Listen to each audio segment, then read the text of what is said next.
The man who watched me pump gas at 3 a.m.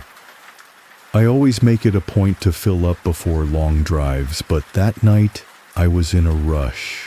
I'd left my friend's place around 2:15 a.m., hoping to beat the storm that was supposed to roll in just before sunrise.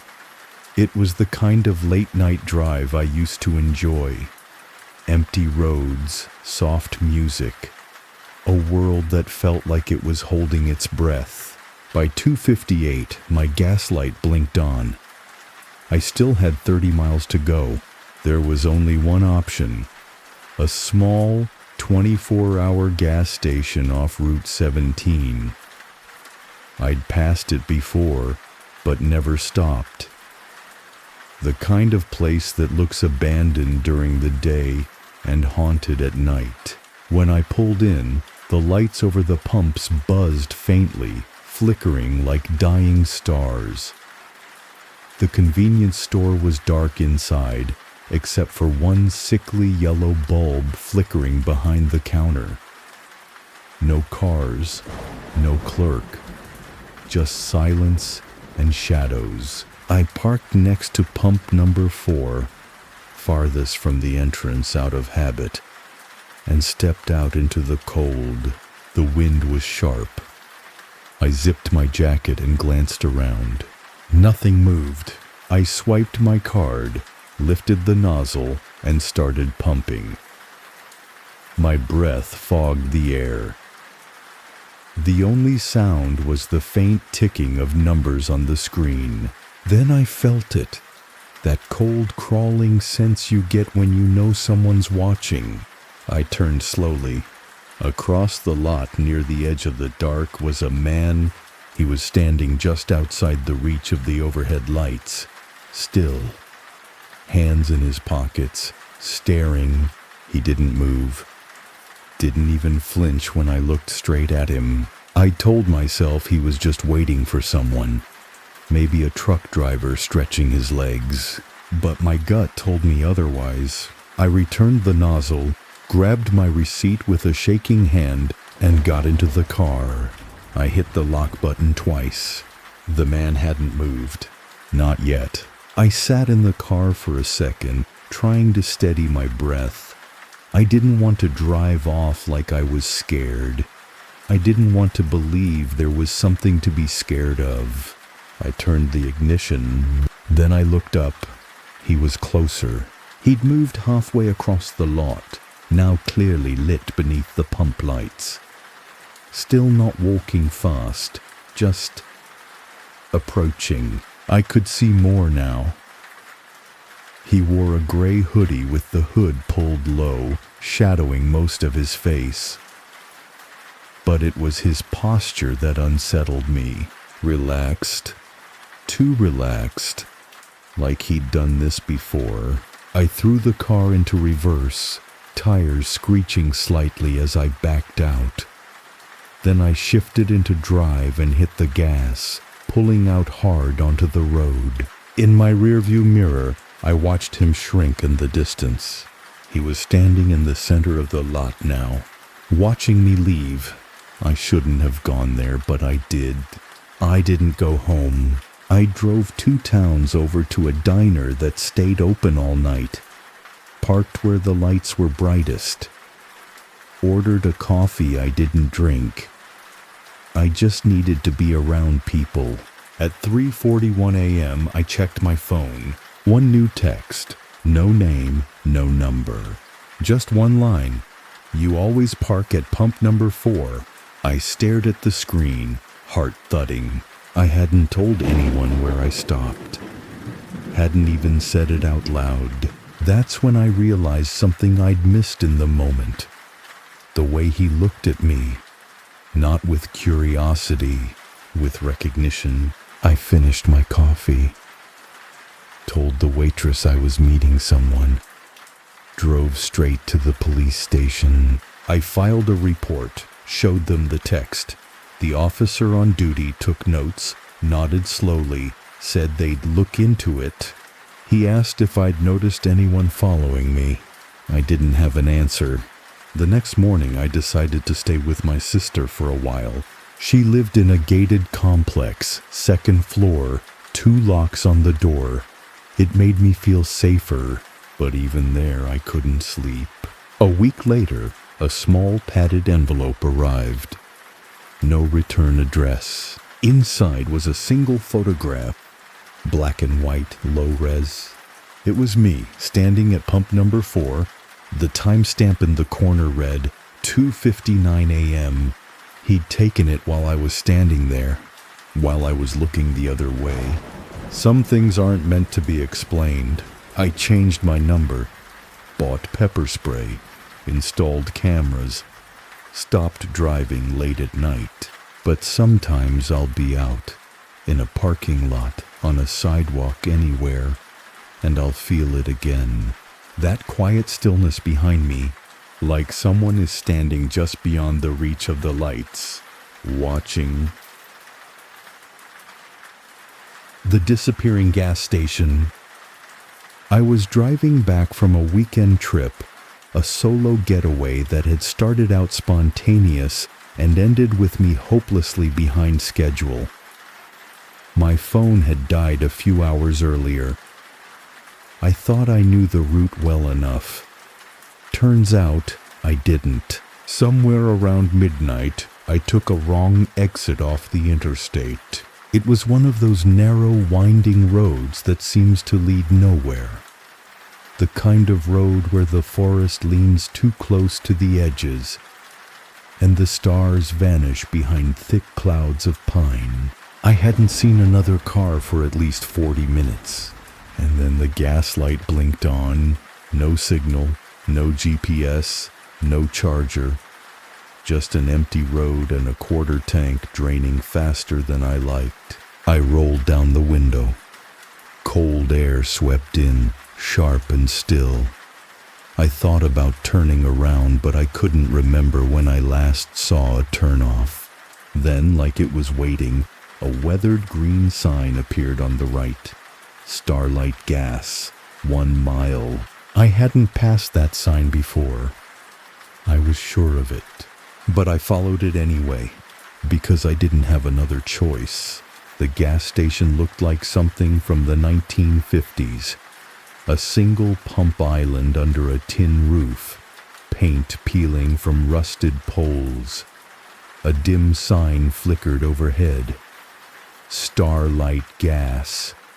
Half the letters burned out. I pulled in slowly. There were no other cars. No attendant. No vending machines. Just the pump and a dark building behind it with windows so dusty you couldn't see inside. But the light above the pump was on, and when I stepped out, the sensor beeped softly. The pump was functional. Old analog dials clicked as I picked up the nozzle. No card reader, just a switch labeled Pay Inside. I stood there, unsure what to do. Then a light flicked on inside the station. It was dim, almost like candlelight, and it came from somewhere behind the counter. I took a hesitant step toward the building. The bell above the door jingled when I opened it. Inside, it smelled like dry paper and gasoline. The shelves were dusty. Magazines from 10 years ago sat untouched. A faded clock on the wall ticked softly, but the hands didn't move. "Hello?" I called. No response. Just the low hum of fluorescent lights. And something else. A faint whistling sound, like air moving through a crack in the wall. I placed a $20 bill on the counter and backed out. When I turned around, the pump had already reset. I filled my tank in silence, glancing at the woods beyond the lot. Nothing moved, but the feeling wouldn't leave me, like I wasn't alone. I drove another hour before hitting a main road. Signal came back. I plugged in my charger, reloaded my GPS, and started to breathe again. But curiosity got the better of me. I pulled over and searched for Starlight gas. Nothing. I zoomed in on the area I'd just driven through. There were no roads where I remembered driving. No intersection, no sign, no gas station. Just forest. I tried again. Google, Apple Maps, Yelp, nothing. Not a single mention. I checked my recent calls, my messages, even my gas receipt folder. No charge, no record. It was like I'd never stopped, but I knew I had. I could still smell gasoline on my hands, still feel the cold metal of the pump, still hear the creak of the tin roof above me. Some things aren't meant to be explained. The next weekend I went back, same route, same time, determined to find it again. I drove until I saw the first green sign for Route 43, took the same exit, followed the curve, past the same rusted barn and crooked mile marker, but there was no sign for Starlight gas. No turnoff, no gap in the trees, just endless forest and cracked pavement. I drove for hours, slower this time, searching for even a hint of the station. Nothing. Eventually I turned around, heart pounding, eyes darting between trees. Had I imagined it? Was I so tired that I conjured the whole place? But then I checked my back seat. Folded neatly, tucked beside my backpack, was a receipt. Faded, smudged, but still legible. Starlight gas pump number 1, 10.8 gallons, $20, 3:07 a.m. There was no address, no phone number, no date, just time. The silent attendant. I wasn't supposed to be on that road. It was one of those long back highways, cutting through farmland and forest. No cell service, no shoulder. I had taken a wrong turn somewhere after mile marker 88 and had driven for at least 30 minutes before I saw any sign of life. The gas station appeared like an afterthought. Just a low brick building, single pump island, a faded gas snacks ice sign above the door. The lights were on, but the lot was empty. No other cars. No sound except crickets and the soft thrum of bugs under the parking lot lights. I pulled in. The dashboard read 2:46 a.m. I wasn't even there for gas. I just wanted a drink. Something cold to keep me alert for the rest of the drive. Inside, the door creaked open with the tiniest bell sound. I stepped in, and the smell hit me immediately.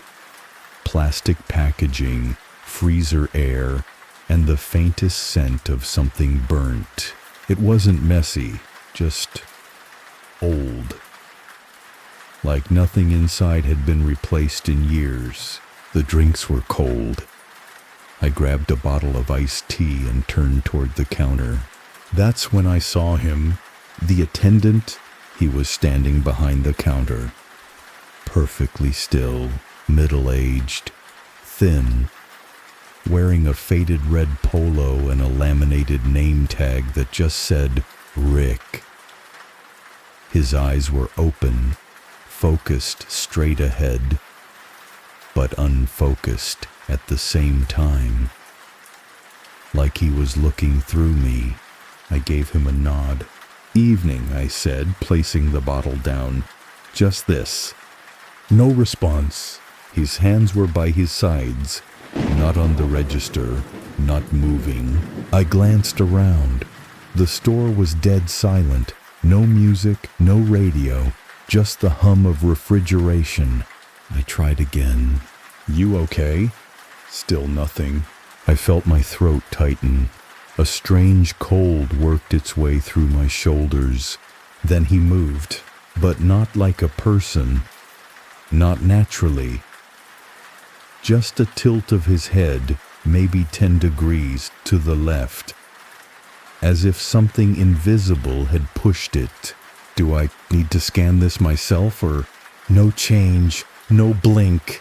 I pulled out a 5, placed it on the counter. Still nothing. The lights overhead buzzed louder for a moment, then stopped, and so did everything else. The silence was louder than any scream. I backed away slowly. All right, thanks, I guess. I turned to leave but stopped. At the far end of the store, near the freezer section, I saw another man, standing motionless. Same uniform, same name tag, Rick. He was facing away, but even from that angle, I could see his posture was identical. Back straight, hands to his sides, head tilted ever so slightly left. I blinked. When I opened my eyes again, he was gone. I turned back to the counter. The first Rick was still there, but now he was smiling, just slightly. Too slightly. Like someone learning how to smile for the first time. I reached for the door handle. It stuck. Not locked, just stuck. I pulled again, harder this time, and it gave way with a pop. Like something had been holding it closed from the outside. Cool night air rushed in. I stepped out and didn't look back. I drove for hours, didn't stop. Didn't check the drink I left on the passenger seat. Didn't turn on music. Just drove. When I got back into Signal, I checked the maps. No gas station at that location. No Rick's. No convenience store. Not even a building. I tried searching online. Nothing. A week later, I passed through that same route in daylight. Where the building had been was just overgrown grass and a rusted fence. Nothing else. I told a coworker about it. He laughed, said I'd probably dozed off in the car and dreamt the whole thing. Maybe he's right, but the bottle of iced tea I bought is still in my fridge. And the $5 bill I handed over, it was back in my wallet. Folded, crisp. With a single red stamp over Lincoln's face. Rick.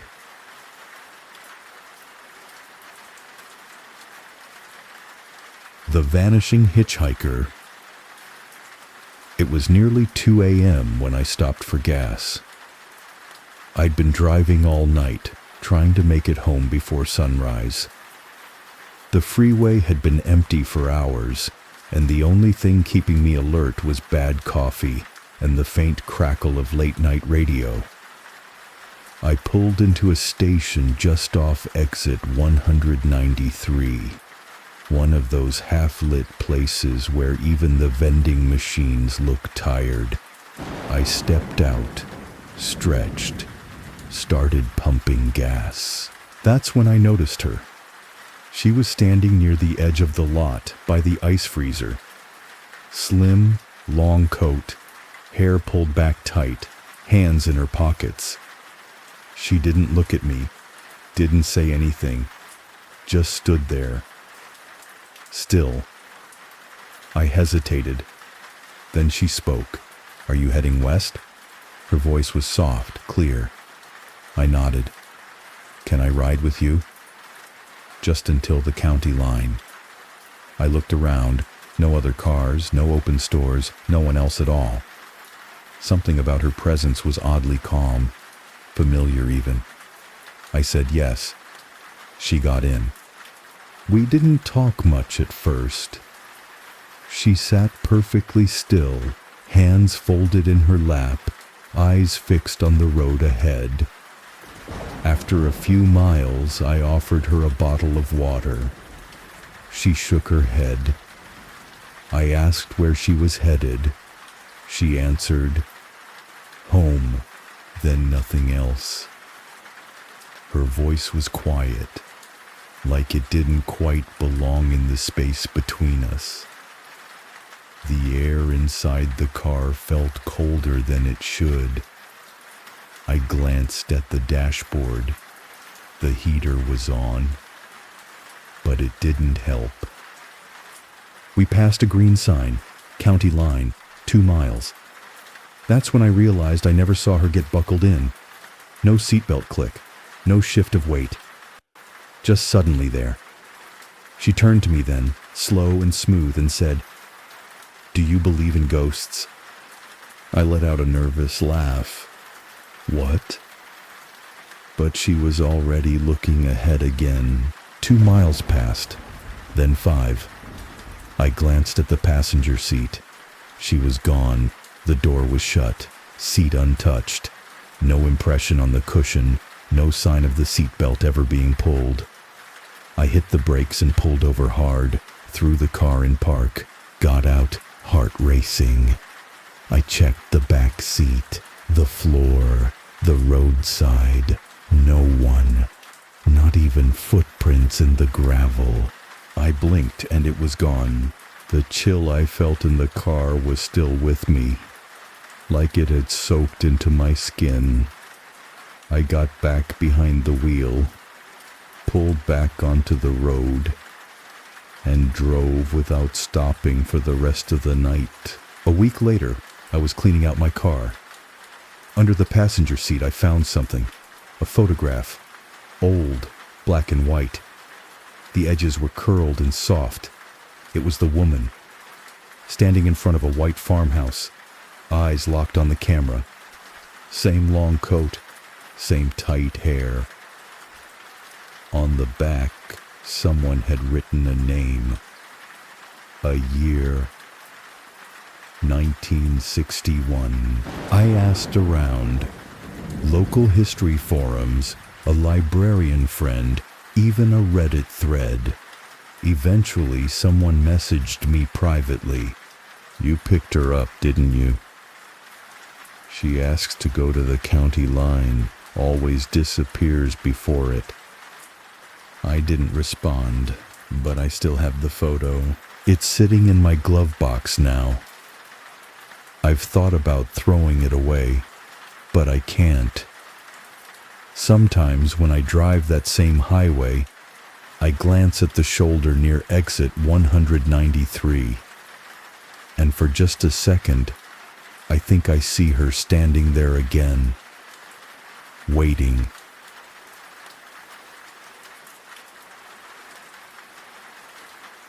The gas station that wasn't there. I was on my way home from a work trip, 5 hours on the road, 3 of them in the dark. I wasn't tired, but I was getting restless. Music didn't help. Snacks were long gone. I just wanted the drive to be over. That's when the rain started. Not a storm, just that kind of steady drizzle that turns the world blurry. My wipers worked overtime. Visibility dropped, and I realized I was running low on gas. I remembered there was a small gas station on this route. I'd stopped there once before, about a year ago. It wasn't a chain, just one of those family-owned spots. Red canopy. A diner attached to it, I think. I drove another 10 miles before I saw it. Jasper's Fuel. White letters, red sign, soft yellow light spilling over the lot. It looked exactly how I remembered. Cozy, old-fashioned, a little too quiet. I pulled in, filled up, and ran inside to use the restroom. The cashier nodded politely, didn't say much, but there was nothing strange about it. I got back in the car, paid cash, and left. That was it. Or so I thought. The next day, I was telling my brother about the drive. "Stopped at that old Jasper's place," I said. He looked confused. "Where?" "Just off Route 47. Has a red sign, little diner next door." He frowned. "There's nothing there." I pulled up Google Maps, scanned the whole area. He was right. Nothing. No marker, no business listing, no diner. Just a long stretch of trees and a bend in the road. I thought maybe it was out of date. So I searched business registries, Yelp, Gas Buddy, Reddit. Nothing. No mention of Jasper's Fuel. I even scrolled through Google Street View from last year. Empty road, no buildings, no sign. It didn't make sense. I saw it. I stopped there. I remember the lights, the sound of the pump clicking, the cashier with the gray beard and flannel shirt. But according to every source I could find, it didn't exist. The next evening, I drove back. Same road, same time. Light drizzle again, almost too familiar. I followed the same path, counted the same mile markers. When I reached the spot where Jasper's had been, I pulled over. There was nothing. Not just an empty lot. Not a burned-down structure. Nothing had ever been there. No cleared land, no gravel. Just uninterrupted forest on both sides. The tree line was so thick, I couldn't even see past the first row. I stepped out of the car, walked a few feet into the brush, flashlight in hand. Still nothing. No footprints, no tire marks, not even a clearing. Just trees. Some things aren't meant to be explained. I went home that night feeling like I'd lost my mind. I didn't sleep much. The next morning, I dug through my glove compartment for the receipt. I always stuffed them there after trips. Most of them were from highway chains, Shell, BP, rest stops. Then I found it. A small, thermal printed slip. Jasper's Fuel Pump Number 2. $34.27, 12:43 a.m. paid. Cash, but no address, no phone number, just a time. I flipped it over, nothing on the back. I stared at it for a long time, trying to understand. The memory was real. The receipt was real. But the place, gone. Maybe it was never supposed to be there. Maybe I was never supposed to stop. But I did. And now I wonder what would have happened if I'd gone into the diner.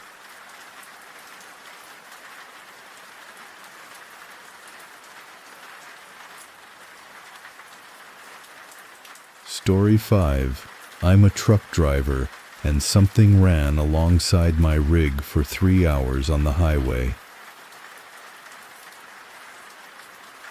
Long-haul truckers know the road gets strange after midnight. I've driven every kind of route across the states, but nothing prepared me for the night something ran with me. I was hauling a full load from Salt Lake City to Reno. It was supposed to be a routine overnight trip, smooth highways, decent weather, and no mountains until morning. I left the last rest stop around 11:45 p.m. Tank full, coffee hot, podcast queued. After about an hour, I took an unlit stretch of Interstate 80. No cars, no streetlights. Just my headlights punching through the night and the red glow of my dash. It was the kind of darkness that swallowed everything outside the beams, like the world beyond the road didn't exist. Around 1 a.m. I noticed something strange. Movement in the corner of my eye. I glanced at the side mirror. Nothing. I shook it off. Probably sleep deprivation messing with me. Happens to all drivers eventually. But then it happened again. A flicker. A blur. Something fast, running parallel to my rig just outside the range of my lights. I leaned forward, squinting through the passenger side window. Nothing, but I knew what I saw. And then I heard it. Thump, thump, thump. Rhythmic, heavy, like footsteps. Not hooves, not tires. Feet. I tried to rationalize it. A wolf, maybe. A deer? Something wild running beside me in the brush, but whatever it was keeping pace with my truck. At 65 miles per hour, that's not natural. I rolled down the window a crack. The cold air hit like a slap, but I needed to hear it, needed to confirm I wasn't going crazy. And I did hear it, not just the footsteps, but breathing. Labored, deep and wet. Like something dragging rotten lungs through the cold night. I slammed the window shut. I didn't stop driving, I couldn't. Every few minutes I'd see it again. A shape, low to the ground, then suddenly tall. It moved in jerks, like a glitching video. Sometimes it looked like a person hunched over. Other times, it crawled on all fours. I flipped on my high beams and veered slightly to the right, hoping to catch it in the light, but it stayed just out of reach, always running in the dark. Then the CB radio crackled to life. I hadn't used it in years. "You see it too?" a voice said, male, unsteady. I froze. "Who is this?" Static. Then softly, "Don't stop, don't ever stop." By 2:15 a.m. I was fraying. I turned off the podcast. Turned off the music, just the hum of the wheels and the pounding of my heart. Then, without warning, my headlights flickered. Twice, and in that moment of dimness, I saw it clearly. Running beside me, not even 3 feet away. It had no eyes, just empty sockets, black and deep, dripping something thick down its face. Its mouth was open far too wide. The skin stretched and torn at the corners like it had been screaming for hours. Its arms were too long. Fingers scraped the road. Its legs bent the wrong way. And yet it kept up. I screamed. I don't remember doing it. Just the burn in my throat afterward. Then my lights came back. It was gone again. But I knew it was still there. Still running. I did something I wasn't proud of. I started crying. Not out of fear, but something else. I felt watched. Not by a predator, but by something old. Something that wasn't supposed to exist anymore, if it ever had. And in that moment, I felt a thought press against my mind. Not words, but a sensation. It said, "You saw me. Now you belong to me." At exactly 3:14 a.m., the shape stopped running. But it didn't leave. It climbed. The cab creaked. I felt the shift in weight. My breath fogged up the windshield faster than it should have. And then I heard it, a wet hand sliding down the passenger side window. Screech. Then knock, once slow, deliberate. I didn't turn. I kept driving. The knock came again. Then nothing. I drove until sunrise. Didn't stop. Didn't blink. When I finally reached the Reno yard, I practically fell out of the cab, my knees buckling. No one believed me, but I know what I saw, and sometimes I think it's still with me. At night, I hear footsteps pacing outside my apartment. Sometimes I wake up to find muddy handprints on my window. Not outside. Inside, and every now and then when I check my truck's side mirror, I catch a glimpse of something running